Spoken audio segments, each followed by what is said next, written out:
Ako, ganito pala pag star section ng iyong anak, pati ang nanay ay nag-e-effort para lang makasabay yung tsunakis mo sa kanilang, sa mga classmate niya.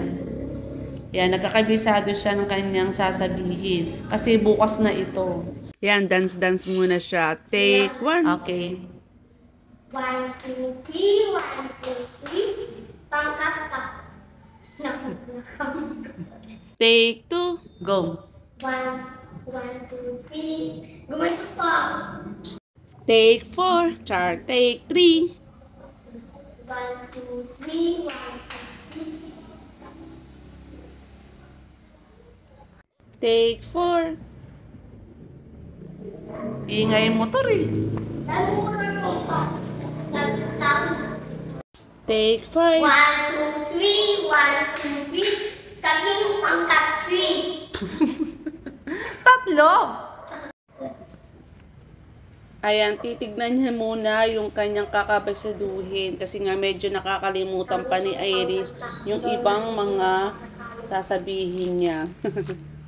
Kung maririnig niyo yung video, ang daming mga dumadaan na sasakyan, lalo na yung mga motor, kaya minsan pahinto-hinto kami ni Iris. Take six.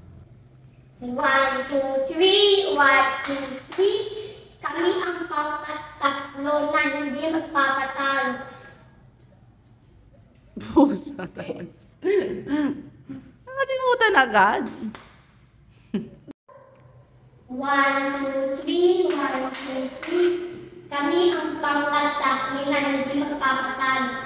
Bago gumawa ay babasahin ang panuto. Gagawa ng time at nakaupo.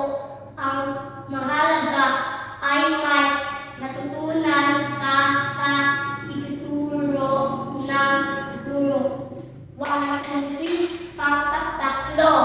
Yay! Sa wakas, nakabisado din ng bata. Kaya ayan, pagkatapos niya magkabisado, ay magpa-practice naman siya mag-bike. Bali, pang 2 days pa nga lang ni Iris nagpa-practice at medyo marunong na nga siya sa pagbabike. Pero natutumba pa rin siya. Kaya, tinaray ko na mag-bike siya sa labas kahit medyo gabi na. Ayan, kung nakikita nyo ay medyo lumalayo na nga yung pagbabike niya. Siyempre, ayan guys, kain muna tayo ng malos kung alam nyo to. Ayan, ayan. Ayan yung batang yan, no? Kakatapos lang mag-bike, nagutom. Ayun din ng kuya. Ayun ang kuya. Ayon yung sa camera eh. Kain muna tayo. Medyo marunong na kasi Iris mag-bike. Medyo pa lang. Practice pa.